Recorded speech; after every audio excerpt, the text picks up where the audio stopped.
Oi, pessoal, tudo bom? Eu sou a professora Milene, professora de língua portuguesa, e estou hoje aqui para a gente dar continuidade aos nossos estudos literários. Tudo bem? Bom, nós vamos falar hoje de um período chamado Belle Époque, tá? A Bela Época. Então, o que foi esse período e o que ela trouxe de coisas positivas, né, de influências, na verdade, para a nossa literatura, certo?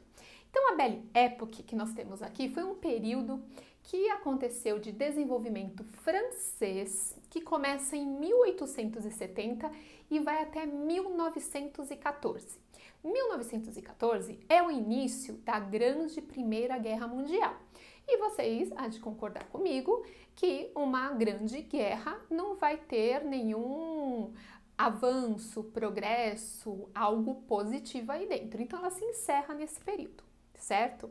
O que foi essa bela época? Foi uma época de grandes avanços, né? De surgimento assim de várias coisas positivas, tanto na área social, econômica, tecnológica, política, tá? Para vocês terem uma ideia do que foi essa Belle Époque, surgiu a bicicleta, surgiu o automóvel, surgiu a fotografia, tá? Surgiu também a parte de higiene que antes, né, eles acreditavam que eles não podiam tomar banho. Por quê? Porque o banho prejudicava uma camada de proteção contra as doenças. E nessa área de avanço, né, eles descobriram que, na verdade, isso não existia. Então, foi até propagado, essa parte de higiene, né, começou a ser difundida mais nessa época, que antes eles não tinham. Tudo bem? Surgiu, gente, a eletricidade. Imagine o que isso pode mudar socialmente, tá? Então, a partir do momento que surge a eletricidade, as pessoas passam a ter uma vida noturna, né, que antes elas não podiam ter. Então, nessa época, na França, surgiram os grandes cabarés, que eu acho que vocês já ouviram falar. Até quem hoje visita a França, né, pode ir visitar o Moulin Rouge, que foi o grande cabaré e que tá lá também, né, com grandes apresentações, uma coisa que ficou muito marcada lá na França. Tudo bem? Então, o que isso traz de contribuição aqui para o Brasil? Bom, no Brasil, a elite brasileira, ela também queria e usava, né, os padrões franceses como modelo. Então, também tinham essa necessidade.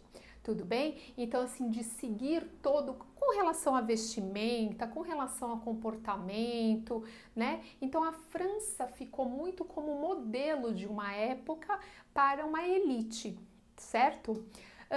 Que mais? Foi até a época, gente, que o Rio de Janeiro ele foi reconstruído, né? Que nós já falamos isso anteriormente. Lembram da obra O Cortiço, de Aloysio Azevedo?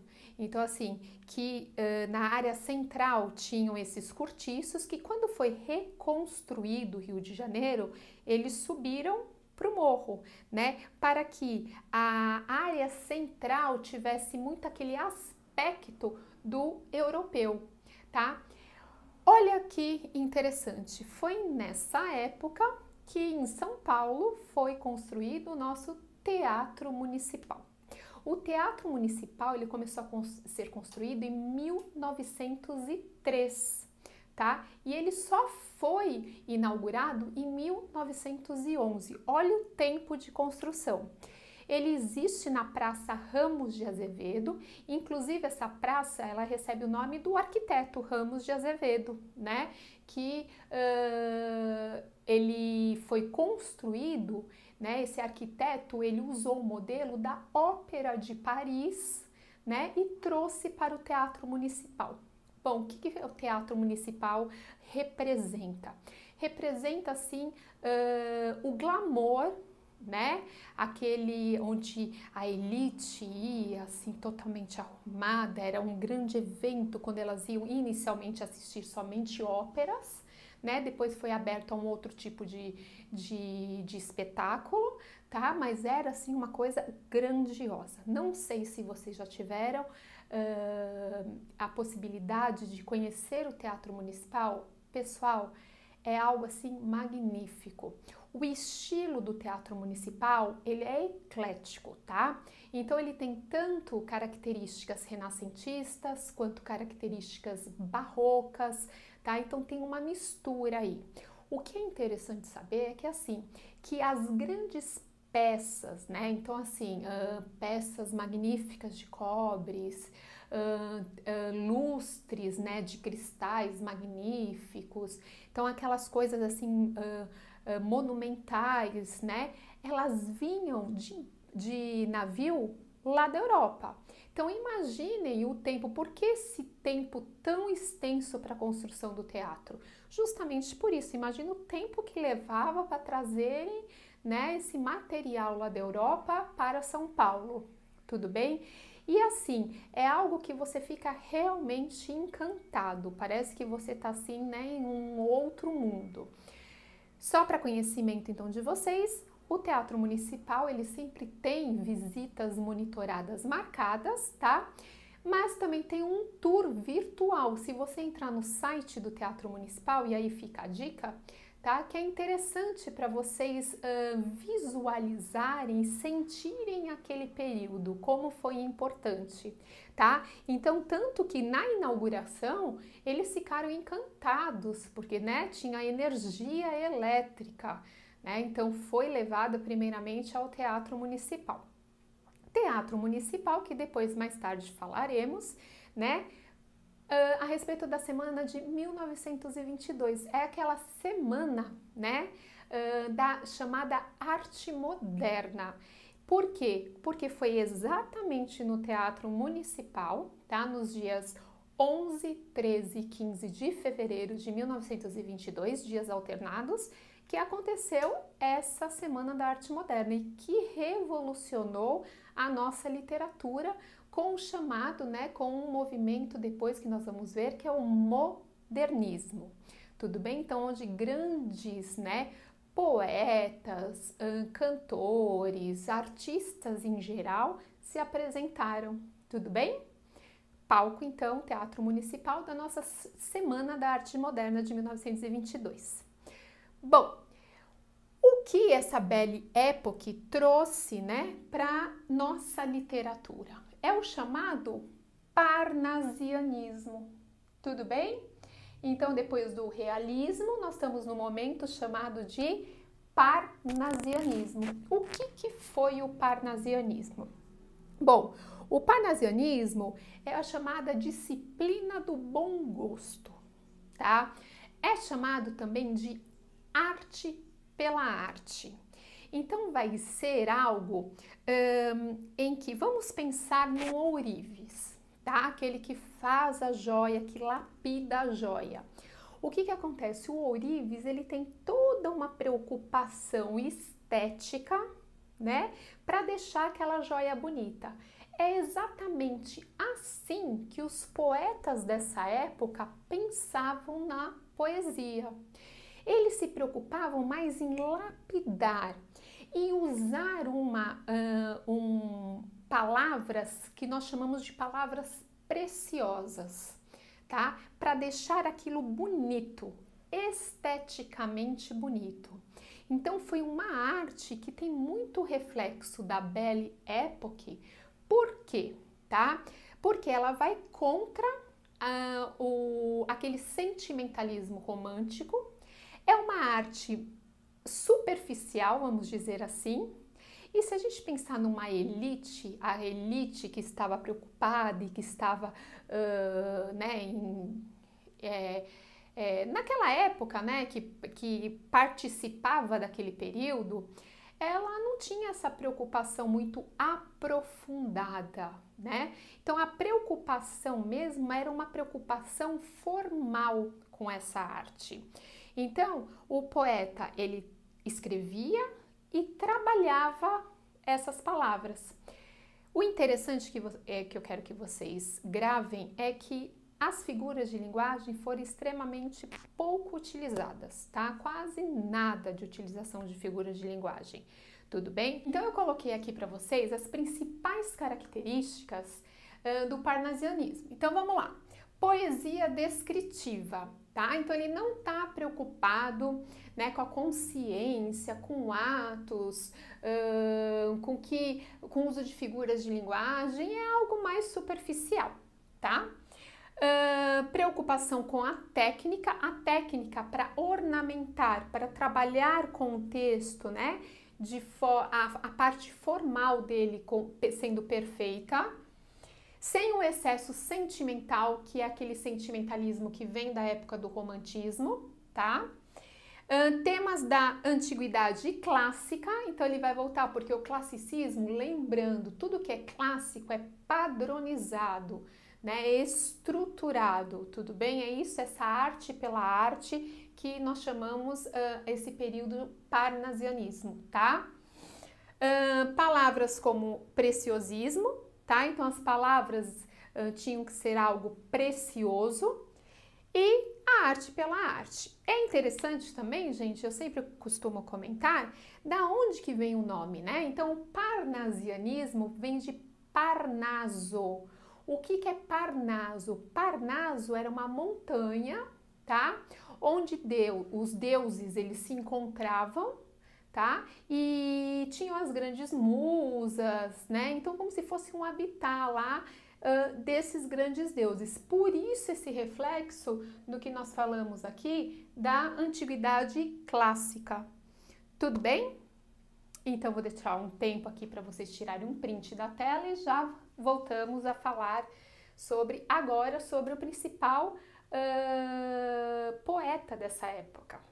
Bom, então agora vamos falar do grande escritor brasileiro da época, né? O Olavo Bilac. Então, Olavo Bilac, ele, na verdade, ele tem alguns marcos aí importantes. Primeiro, para conhecimento de vocês, ele foi o fundador da Academia Brasileira de Letras junto com Machado de Assis, tá?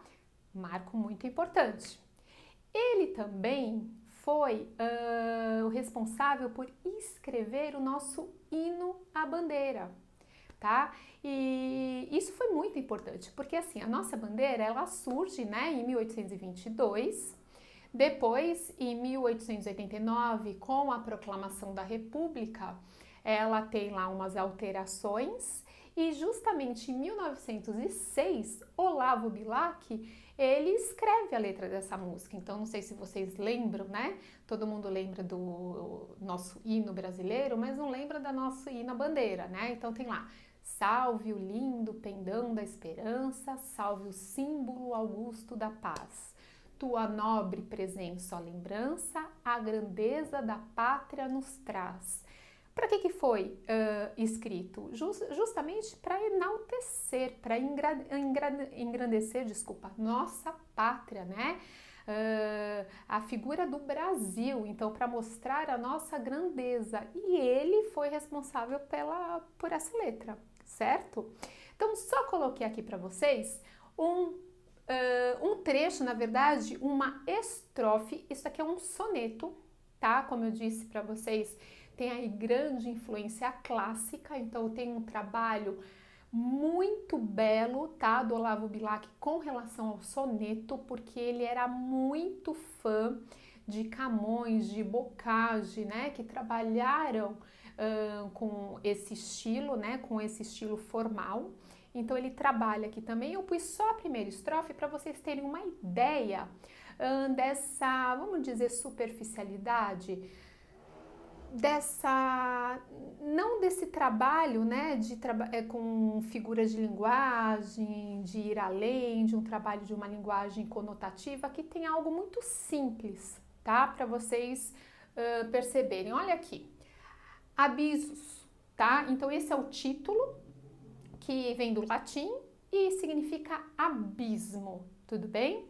Então ele fala na primeira estrofe, ó lá: bela e traidora. Então aqui, quando ele coloca bela e traidora, ele já coloca a mulher, né, com duas características que na verdade seriam características que a gente não consegue conciliá-las, né? Se ela é bela, é traidora, beijas e assassinas, tá? Então, ó, quem te vê não tem forças que te oponha. Ama-te e dorme no teu seio e sonha. E quando acorda, acorda feito ruínas. Então aqui é um soneto que ele vai falar desse poder da mulher sobre o homem, né? Tanto que na última estrofe ele tenta, né? O homem tenta através de ações se desvincular a essa mulher e ele não consegue. Então o que está mostrando aqui? Que a mulher, né? Ela conquista e leva o homem ao abismo, né? Então ela é bela e traidora, ela beija e assassina. Então, só para vocês perceberem que tem esse trabalho da arte pela arte, mas é algo assim bem tranquilo de principalmente interpretar. Não sei se vocês perceberam, mas aqui nós temos o uso de uma figura de linguagem chamada de, ó, como eu disse, não tem aquelas figuras trabalhadas, aquele excesso de figura de linguagem. Aqui tem uma que é chamada de polissíndeto. Lembram que eu já falei aqui? Poli de muitos, né? Síndeto de conectivo. Conectivo. Então, muitas vezes usado o mesmo conectivo. Então, aqui nós temos, ó, o E, depois o E novamente, né? Aí, aqui, ó, E, aqui inclusive começa com E. Estão vendo? E para que esse uso? Bom, primeiro que o polissíndeto é um trabalho mais estrutural, tá?